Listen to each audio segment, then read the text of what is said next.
The odds look, I would say, about 30 to 40%. It depends really on the economy, isn't it? It's always the economy, stupid. So we'll have to see what happens with interest rates as we go through the year. Maybe the American consumer will feel a little bit better as we get to November if interest rates come down. It depends on how much and how fast, and depends on inflation, and everybody's data dependent. But yeah, I think American business, doesn't admit publicly that they will be in support of Trump for the obvious reasons. But when you get them into their cups late in the evening, he's low tax, low regulation, and therefore I think the North American economy will not suffer as a result, probably be stronger as a result. And we saw it last time in 2016. People were worried about it, but in the end, the indices actually were quite strong during his presidency. So having said that, I think domestically, okay.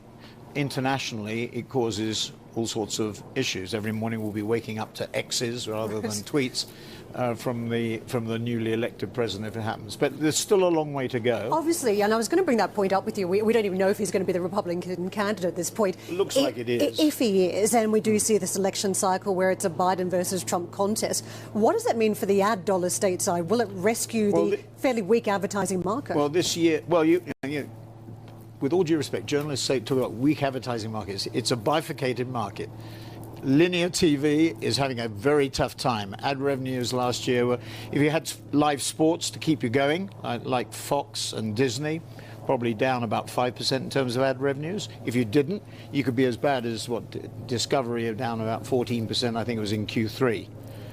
On the other side, the platforms are up about 10%. I mean, Alphabet, Meta, Amazon all did, 20%, 12%, 25% in Q3 and had very strong first and second quarters. What happened was the packaged goods companies priced up.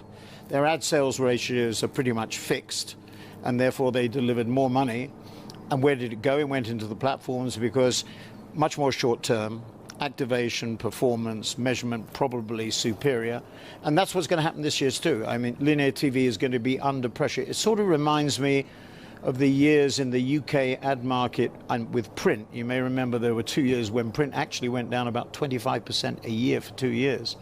And so it's not as bad as that, and it's not as precipitous as that, but linear TV is under huge pressure.